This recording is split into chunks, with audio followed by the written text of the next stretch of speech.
Grábenos, don David, para darle la bienvenida a nuestro queridísimo amigo, escritor y analista político, Ramiro Padilla Tondo. Ramiro, pues muy buenas tardes, ¿cómo te va?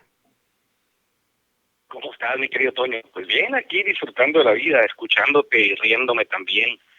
Impresionante el asunto, toda esta bola de tarados que se la pasaron sangrando al Estado. Es más, te hago un apunte con respecto al imbécil este de Claudio X González. El cuate se echaba un sueldo de varios millones de pesos por dirigir las organizaciones civiles, las asociaciones civiles que tenía, ¿no? Mexicanos contra la corrupción, por ejemplo. Creo que él ganaba, siendo millonario nada más, para que se idea el público es sin censura, siendo millonario el tipo se echaba como 9 millones de pesos al año de salario, aparte de ser millonario y no pagar impuestos. Todavía del fideicomiso que tenía en él para la asociación civil y la chingada, se echaban 9 millones de pesos al año. Las cifras están ahí para el que les guste buscar. Nomás pongan ahí en el Google, salario de Claudio X González en Mexicanos contra la Corrupción y le va a salir. Para que te des idea del tamaño del robo. Sí, O el no, asunto este exactamente. Yo por eso digo que es un del Fonden, supervillano, por es. ejemplo. A la hija de Granier le detectaron, de Andrés Granier, acuérdate que estaba en el bote, no sé si ya salió el bote, el viejito este cabrón. A la hija le detectaron 3,000 millones de pesos en una cuenta del banco, en plena tragedia en Tabasco en el 2008. El señor se dio el lujo de desviar más de 200 millones de pesos en plena pandemia, perdón, en pleno catástrofe natural. Es un ejemplo. Hay otra nota que dice que del Fonden, ahora que están entregando los apoyos directos, había un desvío de 200,000 millones de pesos del Fonden, imagínate. Eso es a lo que con eso teníamos que lidiar todo el tiempo. Hay una imagen, Tonito, que yo recuerdo muy bien, y es del 2012. Yo estoy en un mercado, están un par de tipos borrachos enfrente de mí en la línea del mercado, se abrazaban y festejaban y llevaban un chingo de licor, y los cuates, ganó el PRI cuando ganó Peña Nieto. Vuelven los buenos tiempos, el par de tipos alcoholizados decían. Ahora sí vamos a hacer negocios. A mí nadie me lo contó, eso lo vi en el mercado. Yo que estaba escupiendo más bilis que la chingada, ¿no? En ese entonces, porque sabía yo de toda la operación con las tarjetas Monex y todo el dinero en efectivo que movieron todos los gobiernos de los estados para hacer posible que ganara por la buena o por la mala Peña Nieto. Yo decía, ¿cómo es posible que nosotros los mexicanos seamos tan pendejos como para darle el voto de manera mayoritaria a un cabrón como ese? Pero bueno, la realidad es muy terca y se encarga de desmentir todo, y ahí está el resultado de querer privatizar hasta la risa. ¿Cómo la ves?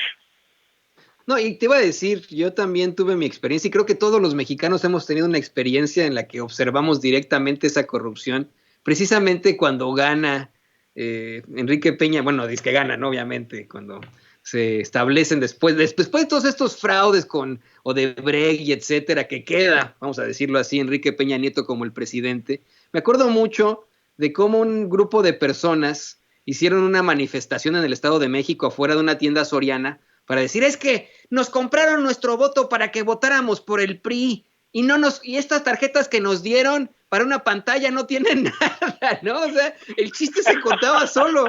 Y nosotros como reporteros decíamos, es que oiga, pues no creo que pueda usted pedirle al priista que le cumpla siendo un priista corrupto, ¿no? Esa es la realidad.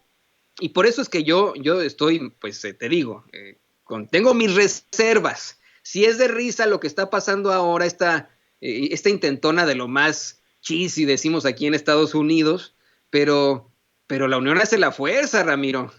No vaya a ser la de malas y en una de esas Sí, se unen y le ganan al progreso.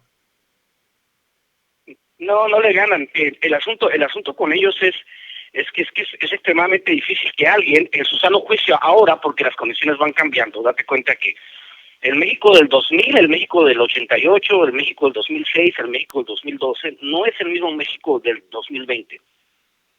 Somos una sociedad más crítica. ¿Quién chingados a estas alturas le va a creer a un grupo de mentirosos y rateros profesionales? Porque eso es lo que son los prianistas, mentirosos y rateros profesionales. Vamos, no se fueron a educar a Estados Unidos ciencias financieras y la chingada para venir a servir a su país. vinieron para implantar y desarrollar los mecanismos más sofisticados para seguir sangrando el erario.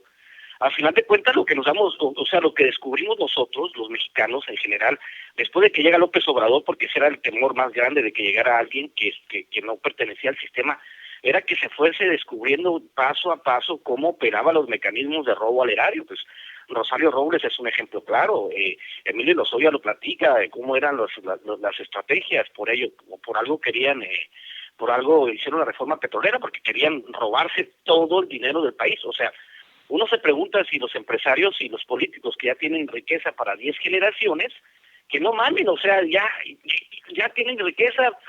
El peje les dijo, paz y amor, borrón y cuenta nueva.